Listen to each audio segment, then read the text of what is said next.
Good evening, folks, ladies and gentlemen. Welcome to another episode of Enlightenment Through Understanding and Wisdom with your host, Jacob Strong. How's everybody doing today? Hopefully, y'all are doing good. Well, I wanted to discuss just a variety of things. I've kind of been contemplating all day what to talk about. So much that I want to go over, however, I don't have many people to debate it with, so I guess we'll just start with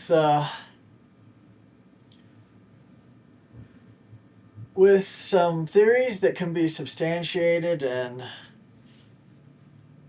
uh, and then just move down the list of some other things to raise awareness about narcissistic abuse.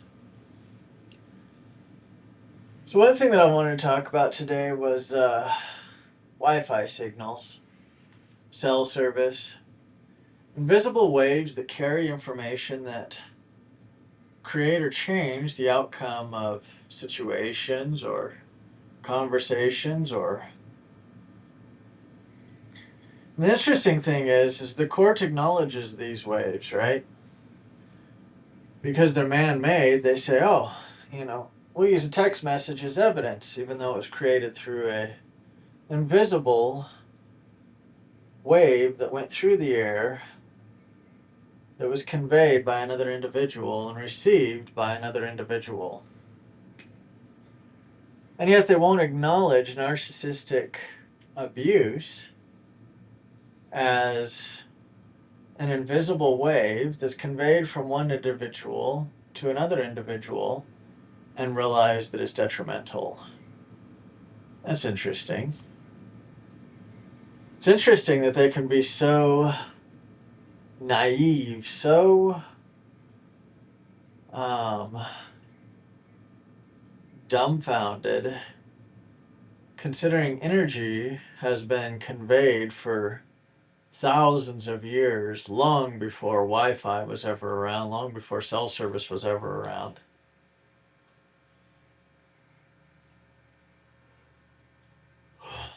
So why is that? Why is that they can use something as evidence on a cell phone but not acknowledge narcissistic abuse? Well, some of the things that I believe is it's a mental block. It's a mental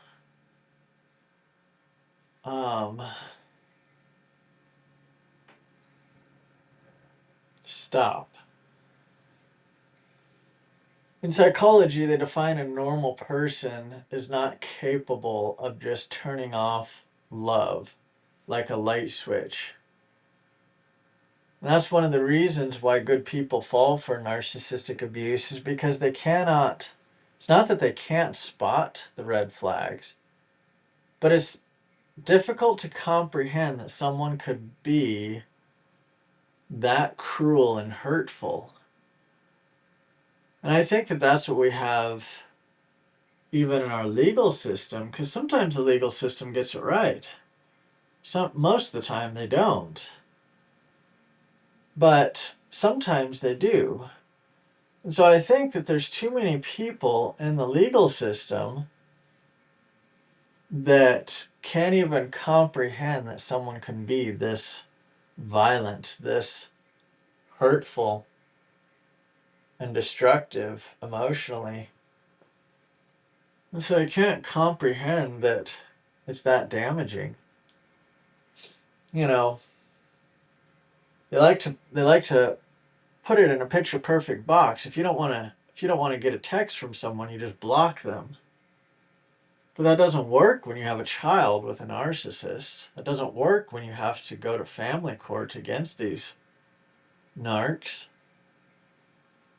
You can't just simply block them and move on. Narcissistic personality disorder is a condition where the victimizer gets to destroy people's lives while their victims get blamed and end up in therapy. And yeah, the legal system still chooses to remain quiet as opposed to changing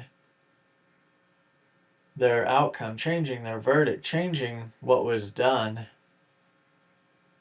And again, I do believe that it's just pure denial that they can't see it for what it truly is.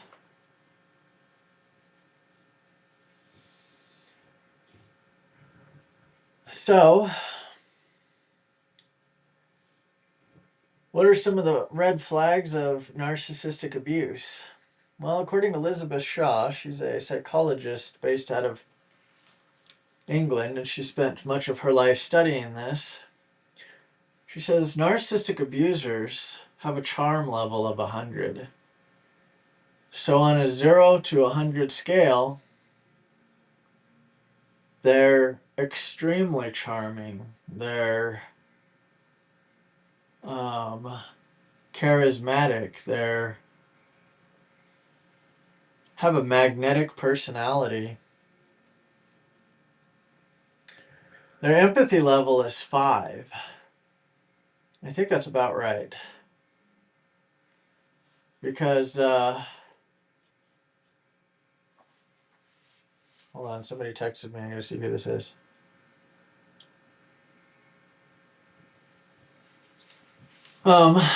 Because when I look at my ex, she was, very unempathetic about anything other than herself.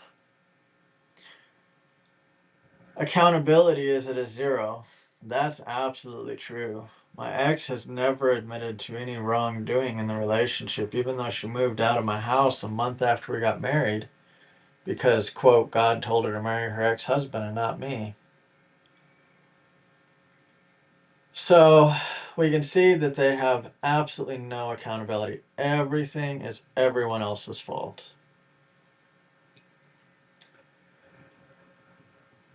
They have a gaslighting at 98%.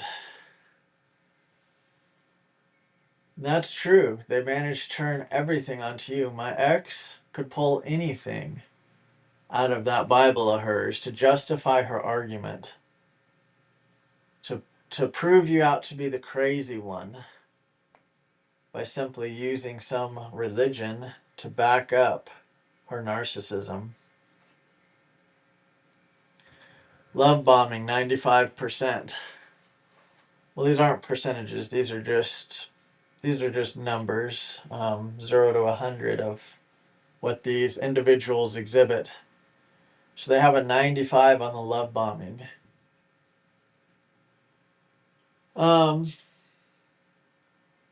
I would say that my ex exhibited those as well. She did latch on very quickly.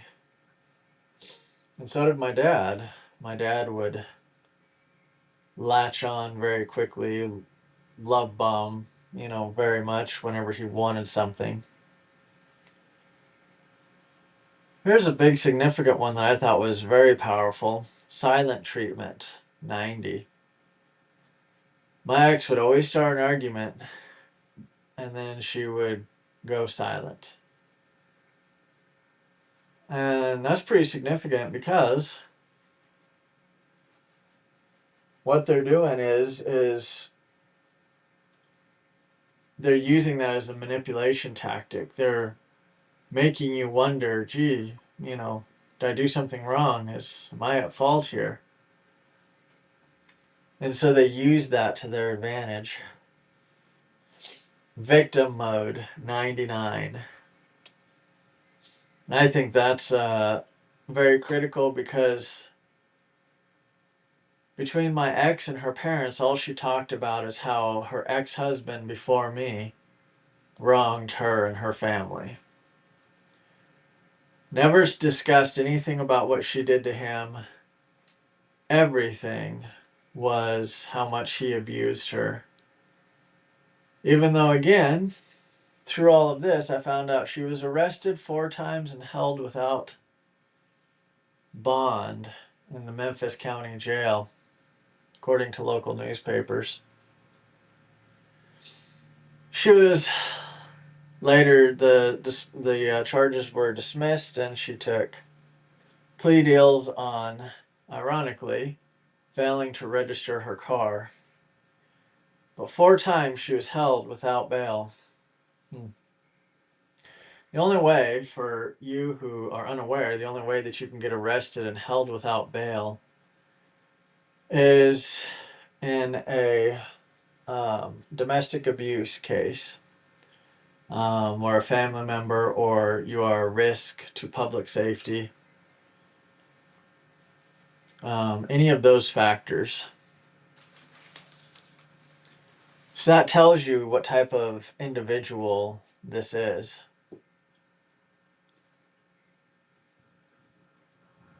The other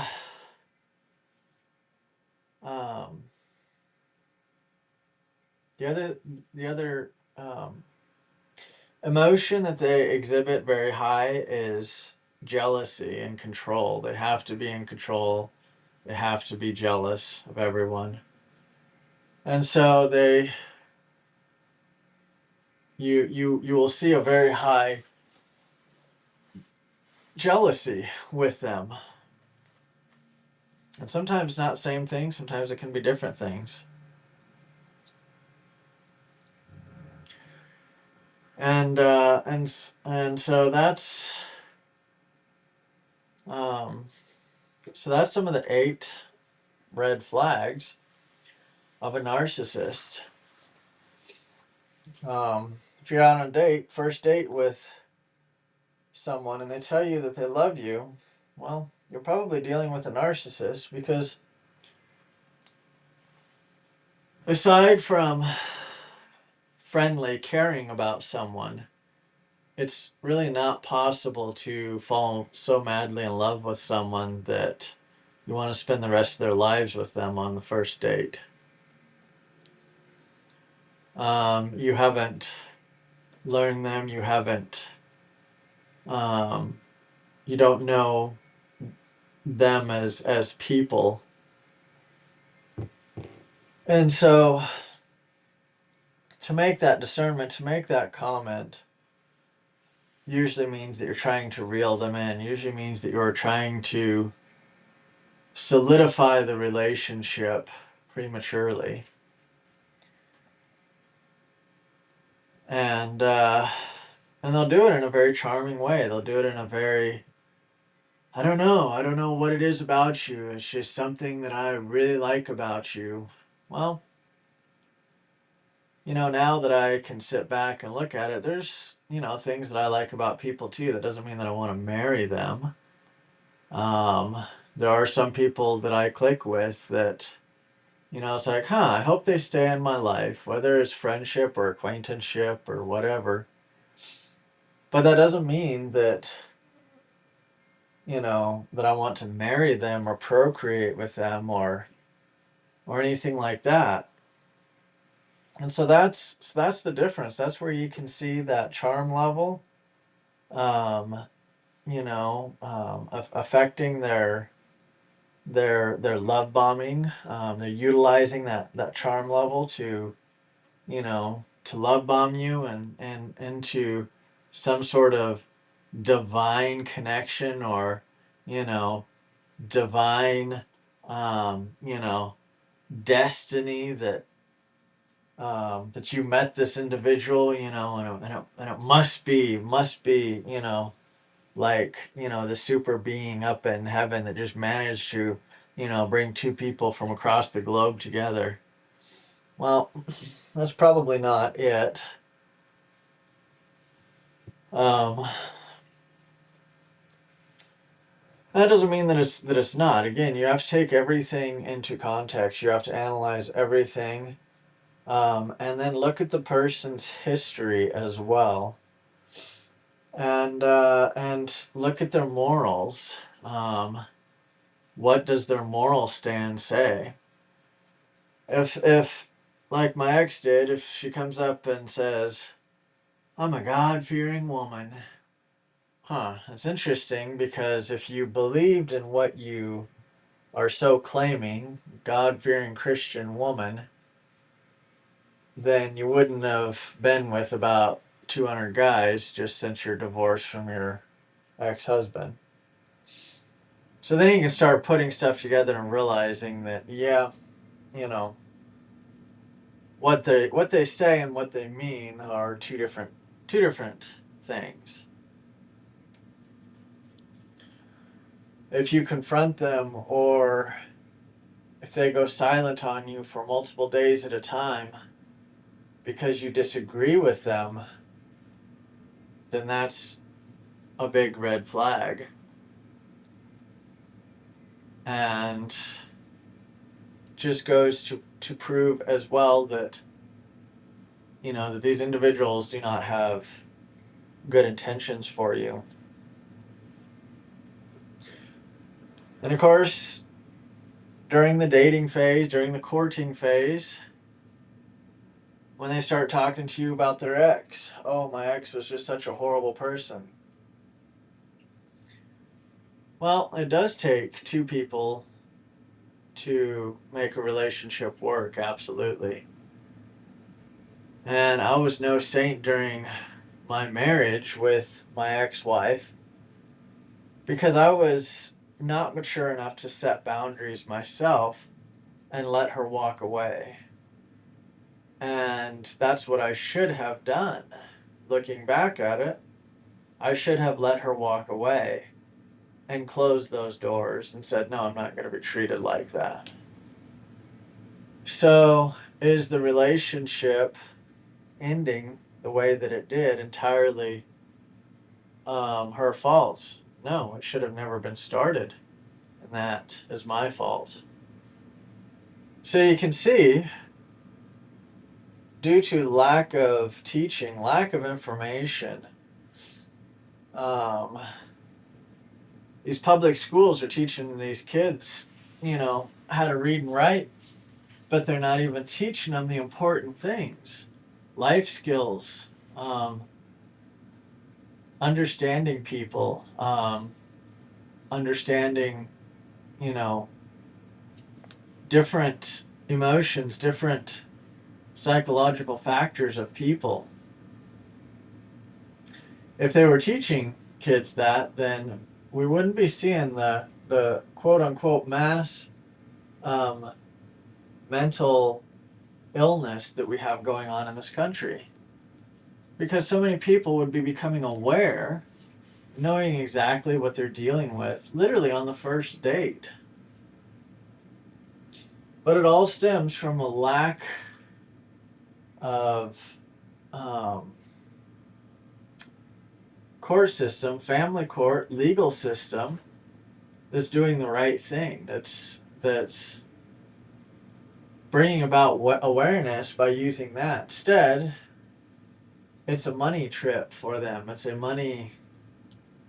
It's how they're using it to make money, and that's a scary thought that they can be using that to make money. But that's exactly what they're doing.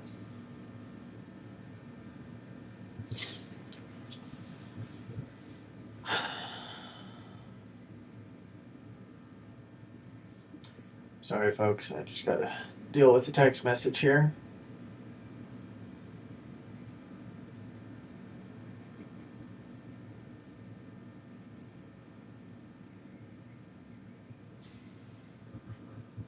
I had an interesting conversation with someone today.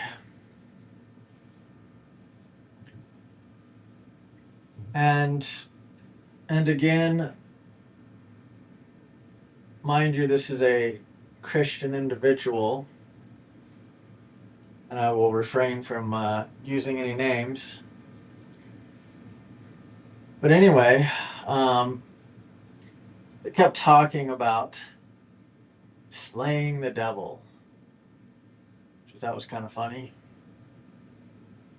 Anyways, and I reminded them that if we quote unquote slayed the devil, we would eliminate darkness. Now, how do you contrast the light? from the darkness. How is a looms on a flashlight measured? It's measured in the darkness. So when you go into Ace Hardware or Harbor Freight or wherever you're buying your flashlight, you see a flashlight says 250 looms, or you see one that says 600 looms, or you see one that says 1400 looms. That's how bright that flashlight is. Now, how did they measure that if the sun was out 24/7? There would be no way for them to measure the brightness of that flashlight. So they just throw away the flashlight because it wouldn't be necessary, wouldn't be needed. And so that's where we're at. We're not here to quote unquote slay the devil, let alone slay the darkness. We're here to witness the rise of consciousness through information. And when there is, because we keep repeating history, when there is a rise of information, just like there is going on right now, then you start to see and you start to get different perspectives and you start to obtain information and wisdom through all of the through all the information through the internet. Doesn't mean the internet is right, but you start to gain different perspectives and you start to really analyze things to where you're like, that actually makes sense. And just like when you go up and your dog barks at a total stranger and you think that your dog's going to eat that person, that dog is sensing that that person's energy is off. And of course, that's what we've lost as a society. We're losing our own 5G cell service. We're losing our own Wi-Fi signals of information coming into us that we can process and we can interpret when someone is not good, when someone is coming about for nefarious reasons. And so we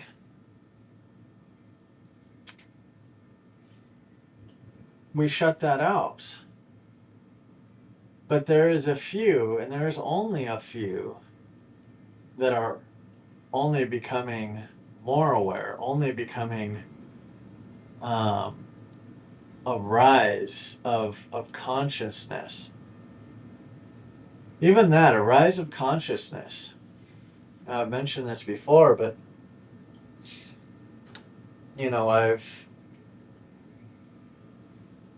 I've been for the most part converted to vegetarian and going on to fruitarian because it does bother me. I think about the animal that I've just consumed. And so that level of consciousness is what's rising right now. That level of awareness, but only in, 1 out of 10,000. Because most of the other people and individuals are living in complete denial. Like the court system, going back to that, they're in denial that a person could be so manipulative, so destructive, so hurtful and cruel that it's easier for them just to be like, it's a difference of opinion. Right now, since they got rid of the fact checking on the internet, they've replaced all the fact checked, the fact verified statements with POV, which is point of view. For all you elderly people who are unaware what that means. So any comment that's on Facebook, it starts with POV, which means, that person's point of view is this. Well, the only problem with that is even when you use a POV in front of a proven psychological, um, like narcissistic abuse, then you're saying that it's not real, but it is real. And these individuals are that cunning, are that manipulative, are that. And so now you're getting even more confused because you don't know whether it's just someone's point of view or whether that's fact. So as a layman who's not studying up on this stuff, again, we're getting more and more confusion into people who are not studying it. And so that's where, you're going to get a lot more people just throwing up their hands and saying, we don't know. We don't know why mental illness is on the rise in this country. Well, we do. We just don't want to acknowledge it. And then you get those of us who know, and no one wants to listen to us because then that means, again, that the legal system would have to address it. And that means that most people couldn't have their cake and eat it too.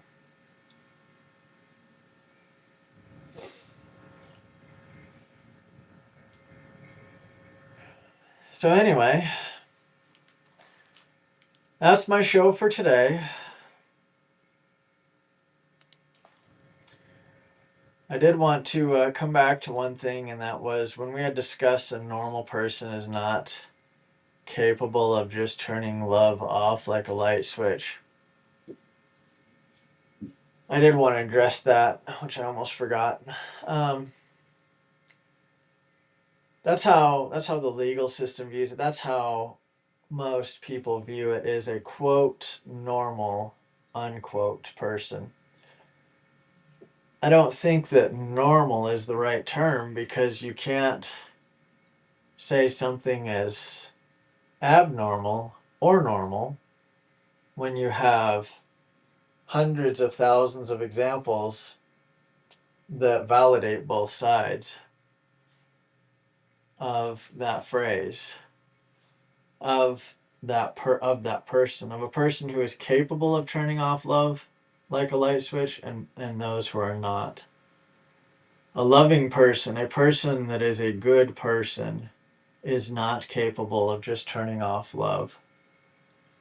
A sadistic, a narcissistic person is capable of turning off that quote love. Of course, it's not love that they exhibit or demonstrate, but they believe that it's a version of love.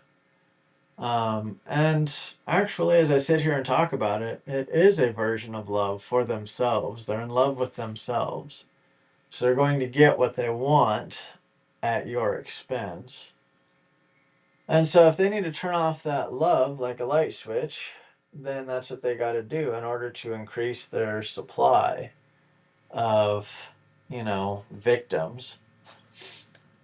And so again, that's why they're unstable. They oftentimes bounce around the country.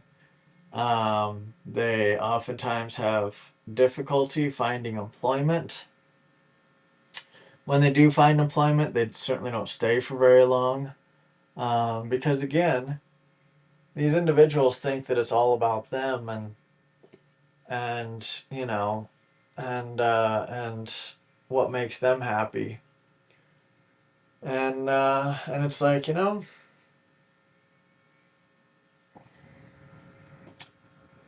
yeah. Anyways, well, I think that's my show for today. I hope you all enjoyed it. I certainly enjoy these shows. I'm still looking for a permanent full-time co-podcaster, so if anybody out there is willing or wants to join in, or even wants to just join in for a session or so, I would appreciate it, and all my listeners would appreciate it, to help balance out and debate these issues, to help bring awareness and raise awareness. So I'd appreciate it. You can visit me at my website, www.etuw.org,